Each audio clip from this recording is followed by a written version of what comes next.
Donc bonjour à toutes et à tous, on est en compagnie de Antoine Le Calvez. Bonjour Antoine. Comme, salut les gars. On est en compagnie aussi de Louis, notre co-animateur. Bonjour Com, bonjour Antoine. Et à la régie, on a Anna, à la technique manuelle et au stream Ulysse. Donc aujourd'hui on va faire une émission qui va parler globalement de tennis, donc avec un invité qui a créé sa propre académie et qui travaille à la Ligue. Donc on va pouvoir débattre là-dessus et pouvoir lui parler. Radio Saint-Vincent, au parc du Tabor. RSV, Made in Brest. Radio pour toi.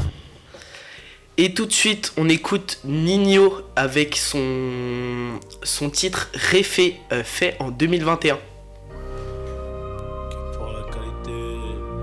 C'était donc Réfé de Ninho. Il est 12h35 et on va passer à l'interview avec notre invité. Bonjour Antoine. Salut les gars. Vous allez bien ? Très très bien, tu peux me tutoyer. Ouais, je vais préférer vous voyez pour l'interview. Donc pour commencer, est-ce que tu peux te présenter ?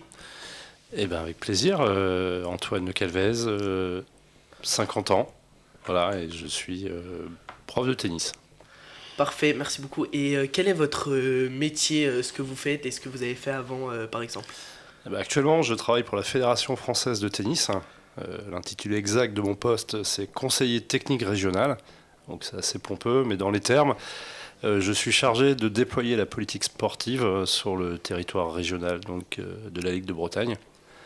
C'est le parcours vers l'accès au haut niveau. Donc, ça commence sur la détection des jeunes entre 4 et 6 ans, le travail sur la formation des jeunes entre 6 et 12 ans, et ensuite l'entraînement, le suivi compète. Donc on part un peu partout sur la région, sur l'interrégion en France, à l'étranger également sur les 11-12 ans, 13-14 ans. Et puis également le lien avec les entraîneurs des clubs. On travaille sur la structuration des clubs et sur la formation des enseignants pour améliorer les contenus d'entraînement sur les jeunes joueurs de la Ligue de Bretagne.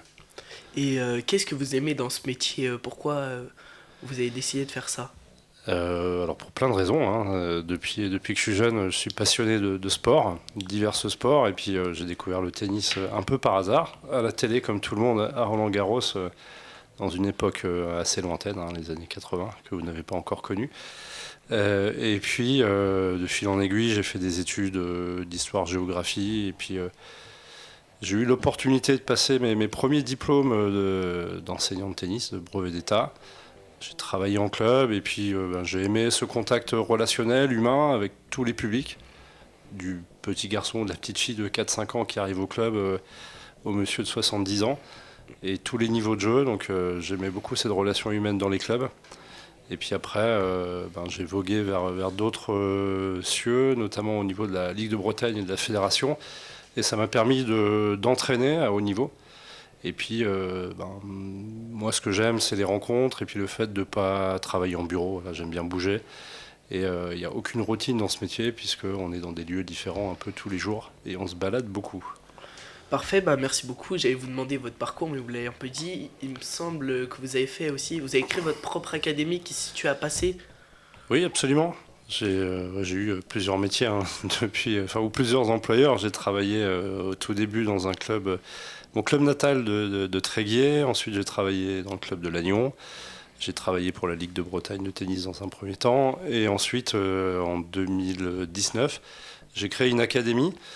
Alors c'était l'antenne bretonne de Moratoglou, non je plaisante, c'était mon antenne à moi, et donc, qui regroupe aujourd'hui une quinzaine de joueurs et de joueuses, entre 12 ans et 20 ans, qui sont d'un niveau à peu près régional ou national.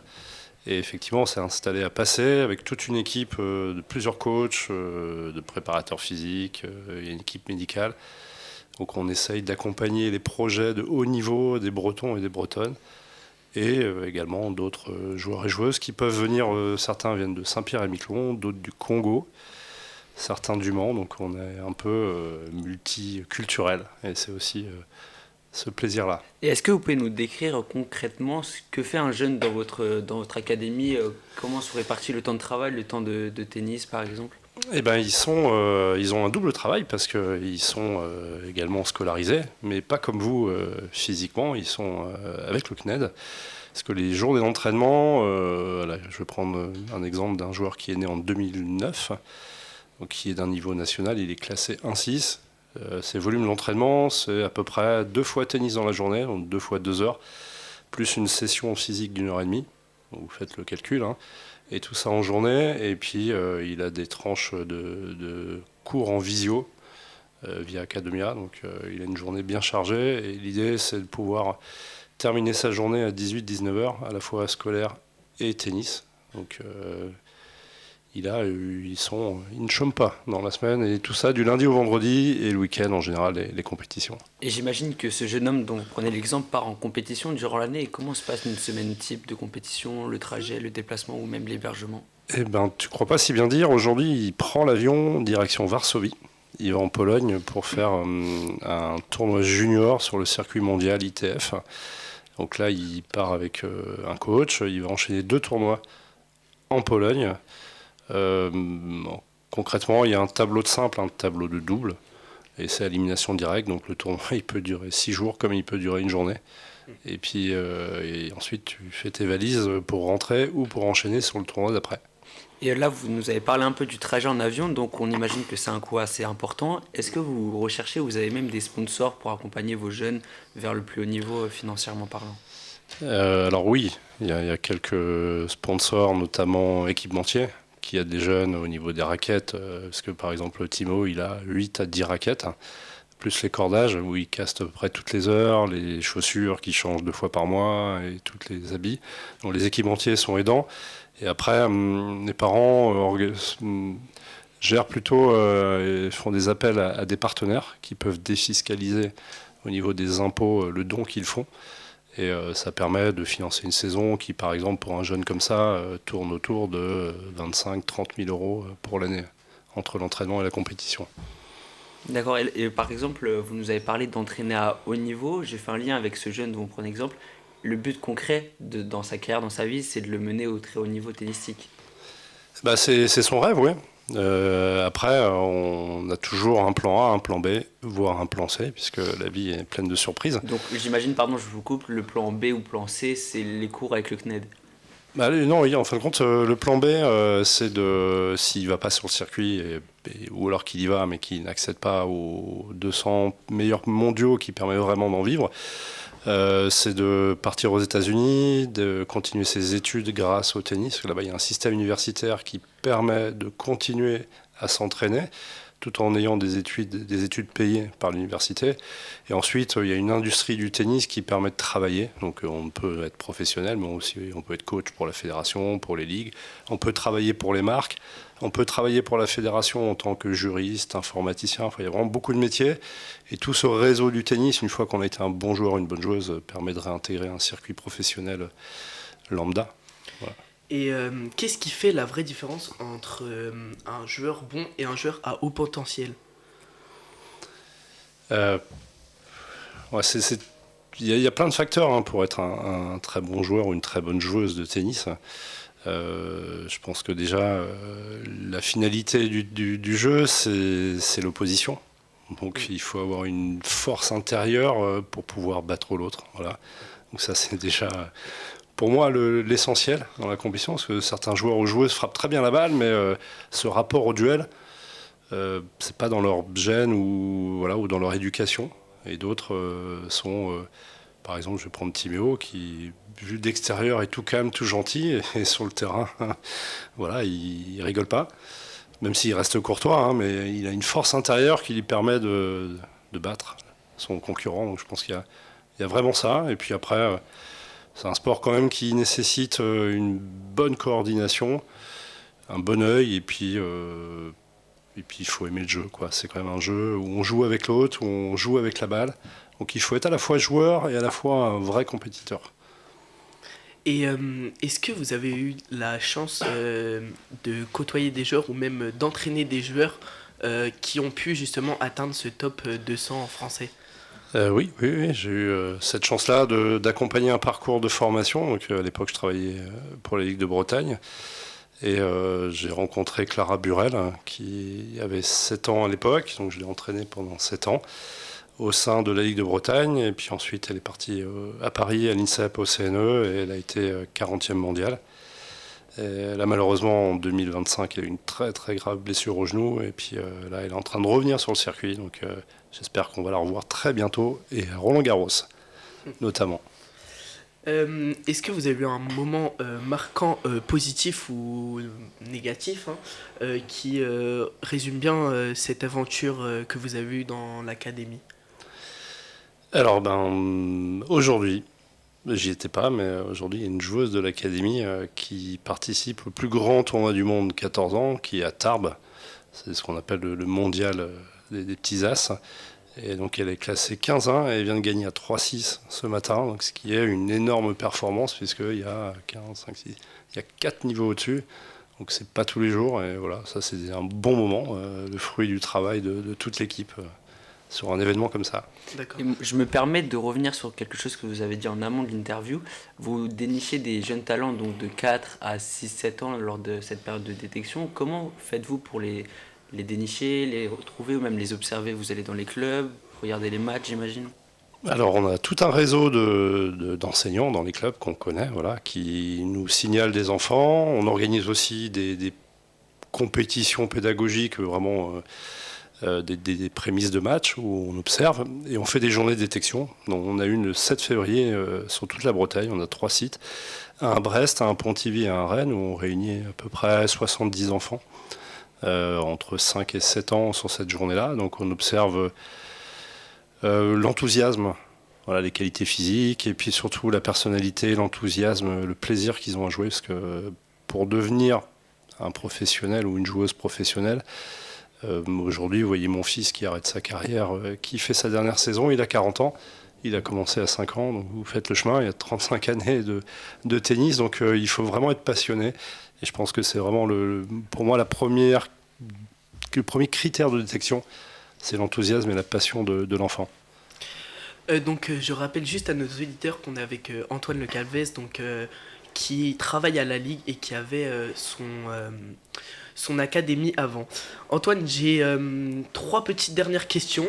Qu'est-ce que vous souhaitez faire dans le futur? Est-ce que vous avez un projet, des idées? Ah j'ai des idées à peu près, j'en ai 1000 par jour, donc c'est un peu compliqué. Mais on a un gros projet au niveau de la Ligue de Bretagne qui est actuellement mené, c'est d'avoir un centre de ligue au Parc des Gailleuls avec 10 terrains, 6 couverts, 4 extérieurs, une salle de fitness, des bureaux, des salles de réunion, de l'hébergement pour faire un énorme centre d'entraînement régional.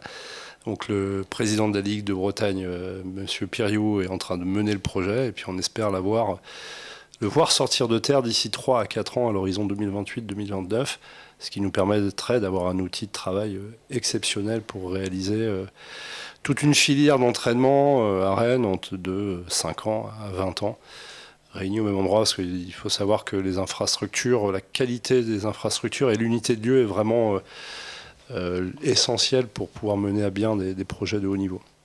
Et est-ce que vous savez la capacité du nombre de joueurs qui pourra être là-bas, jouer, dormir, être hébergé? On espère que ça foisonne, qu'il y ait du monde, tout le monde est le bienvenu. Imaginez entre 5 ans et 20 ans, entre les joueurs qui vont être permanents parce qu'ils seront internes dans l'académie, plus les enfants qui seront de passage. On espère que le nombre exact, je ne sais pas, mais on espère que l'outil, on va tout faire pour que l'outil vive au maximum. Et une petite dernière question, quel conseil donniez-vous à un jeune qui rêve de travailler dans le monde du tennis, pas forcément être joueur, mais travailler comme vous à la Ligue ou même coach Moi j'avais des rêves d'enfant, c'était de gagner Roland-Garros. Je crois que je l'ai à peu près gagné une centaine de fois dans ma tête. Et j'avais un certain talent, mais pas suffisant pour aller au très haut niveau. Et grâce au métier d'entraîneur, j'ai fait ma route. Et j'ai l'occasion de travailler pour la fédération. Et pour la petite anecdote, lundi dernier, le siège de la fédération, président de la fédération, est venu au sein de la Ligue à Baden, ainsi que Richard Gasquet. Et on a eu l'occasion de taper avec Richard Gasquet à l'entraînement, à défaut d'avoir joué contre Richard Gasquet sur le central de Roland-Garros. Voilà. Donc c'était une sorte de rêve qui se réalisait. Et le conseil, c'est d'être passionné et puis d'aller au bout de ses rêves, de ne pas se mettre de limites. Et puis les opportunités, la carrière se fait comme ça, grâce, je pense, à la passion et l'implication au quotidien. Et pour conclure cette interview, je me permets de vous demander comment un auditeur qui est fan de tennis et qui souhaite s'intéresser à votre académie peut suivre les résultats en compétition de vos jeunes. Est-ce que vous avez des réseaux sociaux, j'imagine, ou Absolument. Alors, mes collègues qui gèrent l'académie depuis que j'ai pris mon poste à la fédération donc entretiennent la communication sur le réseau Instagram, Brest Tennis Coaching, et sur Facebook également. Donc les deux réseaux de communication. Et on va poster dès aujourd'hui l'extraordinaire résultat de Chloé Mousseau du TC Langueux qui a gagné contre une joueuse à 3-6 au mondial de Tarbes, 14 ans. Et merci beaucoup Antoine. On vous souhaite un merci à vous, retour. C'était sympa. Merci à vous. Bon retour, au revoir. Radio Saint-Vincent. Secoue-toi les tympans. T'es branché sur RSV. Et tout de suite, on écoute Parfum Quartier de Jul, sorti en 2017, et il est 12h51. J'ai traîné trop souvent, j'aimerais m'en aller. Radio Saint-Vincent, au parc du Tabor. RSV, Made in Brest, rien que pour toi.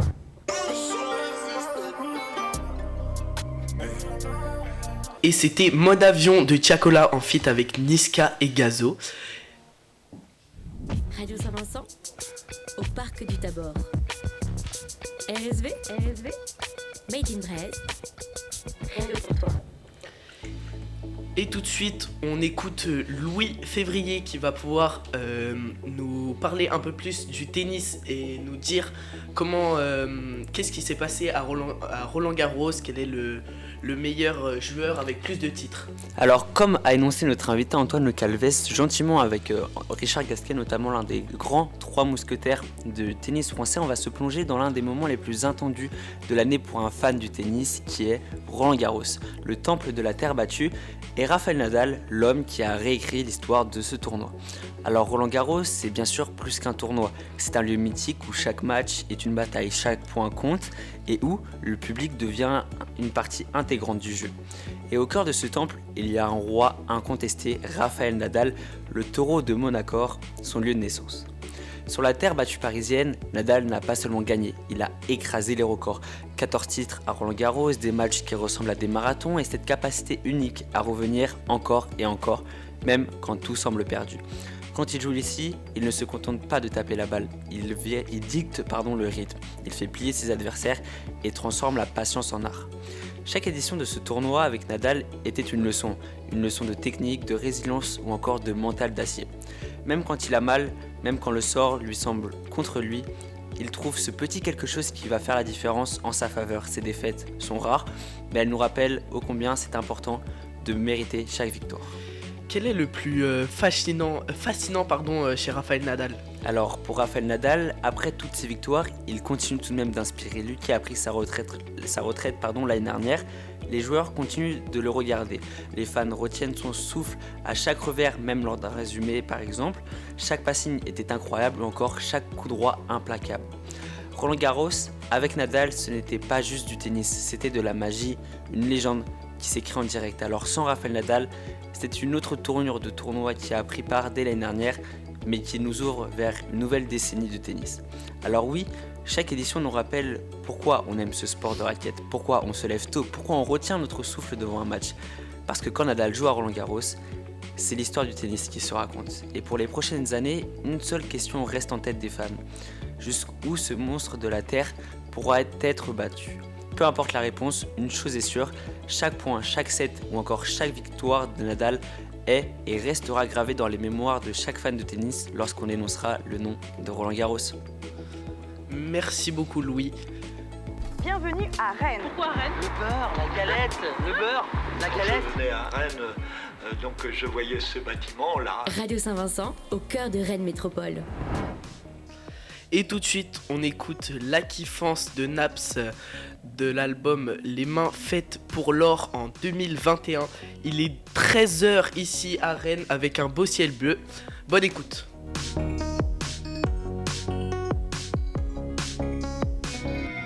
SV Radio, au plus proche de toi. Sur SV Radio. Et donc tout de suite, on écoute Copine, qui est un remix de PLK, donc sorti en 2018. Donc ça me rappelle la Coupe du Monde gagnée par la France. Et je vous laisse écouter ça. Ouais, la copine est fraîche, ma fille, genre, c'est pas.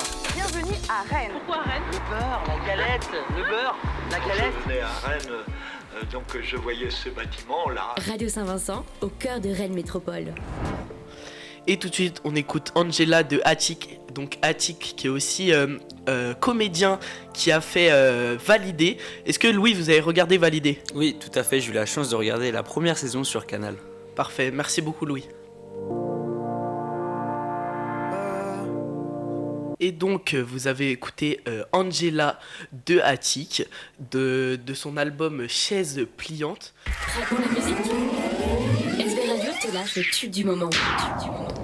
Samedi 7 février 2026, Studirama organise le salon alternance et master de Rennes au Couvent des Jacobins. Découvrez 400 formations post-bac qui inscrivent pour la rentrée et retrouvez également des organismes de recrutement pour trouver votre alternance et des conseillers d'orientation pour finaliser votre inscription sur Parcoursup. L'inscription est gratuite sur studirama.com, alors inscrivez-vous vite et trouvez votre voie. Et si tu choisissais d'intégrer une école de commerce reconnue qui a formé plus de 110 000 étudiants en 50 ans ? L'INSEC Bachelor est un programme post-bac en 3 ans qui t'offre la possibilité de te spécialiser dès la première année dans de nombreux domaines. Tu auras le choix parmi plus de 13 spécialisations différentes et si jamais tu changes d'avis, l'école te permet de changer de parcours entre les années sans avoir à redoubler. Situé en plein cœur de Rennes, le campus ultramoderne de l'INSEC te permet de profiter d'une vie associative animée. De plus, le programme Bachelor est hors Parcoursup et le diplôme est reconnu par l'État. Rejoins l'INSEC Bachelor, le leader de la spécialisation et de la professionnalisation. Vous rêvez de créer votre restaurant? De travailler dans l'hôtellerie de luxe en France ou à l'international? Ferrandi Paris, campus de Rennes, forme l'élite de la gastronomie et du management hôtelier. Bachelor, Master of Science, des études supérieures qui allient pratique, entrepreneuriat et management dans un secteur dynamique tourné vers l'international. Envie d'en savoir plus? Venez nous rencontrer lors de nos portes ouvertes sur les salons et en ateliers d'immersion. Rendez-vous sur le site internet de Ferrandi Paris dans l'onglet Nos campus, sélectionnez Rennes puis nous rencontrer. Et toi, tu fais quoi après ton bac? Tu veux gérer des équipes?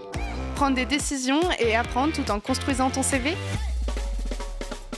À l'IFAG Rennes, nos formations de management sont 100% en alternance, en commerce ou en RH. Chez nous, on apprend le management en entreprise et pas seulement en classe. Dès le mois de janvier, postule sur Parcoursup pour rejoindre nos BTS. Et si tu veux aller plus loin, tu peux poursuivre jusqu'au Bac+5 pour devenir un vrai manager. Retrouvez-nous sur le campus The Land à Rennes, toutes les dates de journée portes ouvertes et infos sur notre site internet ifag.com. IFAG, école de management spécialisée dans l'alternance depuis 1968. Prévoyez vos vêtements. Voici la météo sur Radio Saint-Vincent. Louis, quoi-t-on choisir dans notre garde-robe? Le manteau, l'écharpe, la doudoune sans manche.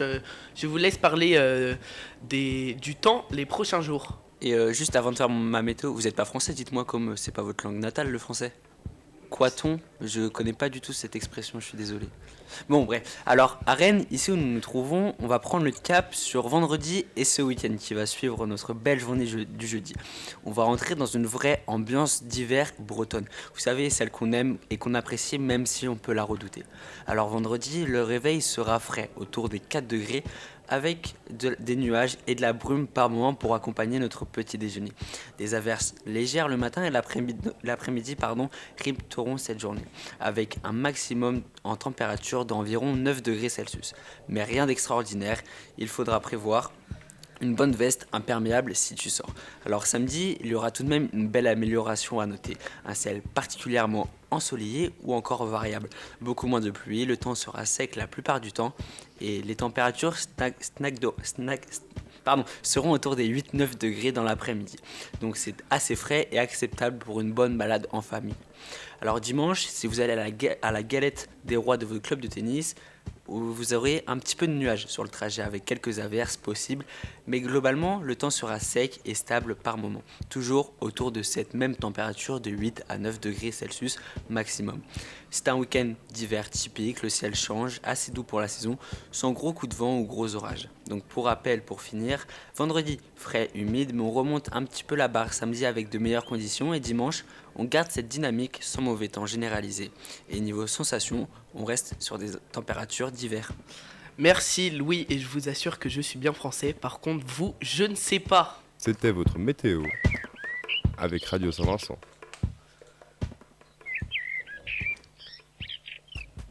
Et tout de suite, on écoute Petit Génie de John Gilly. Et c'était Petit Génie, une chanson qui me rappelle le TikTok où on peut nous retrouver au nom Radio Saint-Vincent.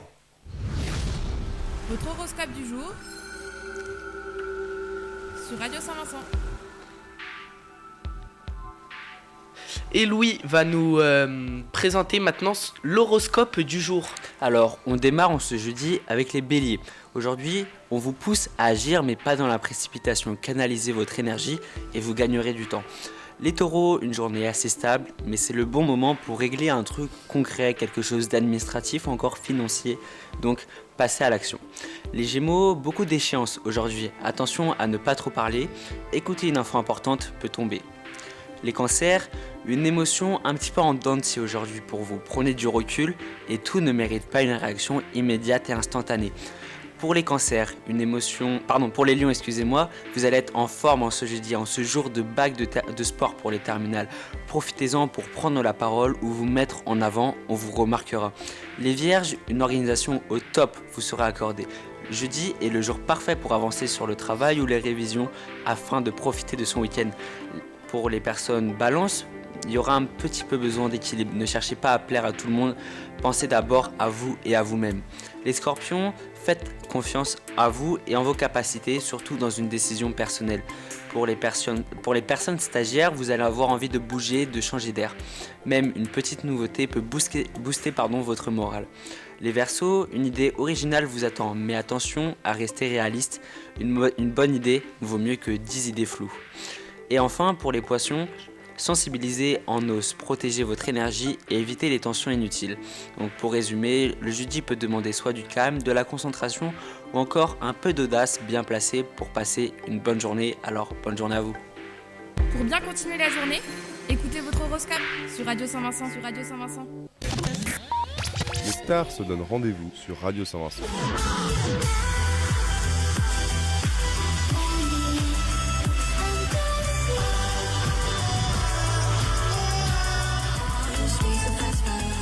Radio Saint-Vincent. Merci à tous d'avoir écouté mon émission et merci aussi à Antoine Le Calvez qui nous a fait le plaisir de venir sur notre plateau pour parler de son métier. Et on espère que vous écouterez la radio juste après avec les musiques qui suivent.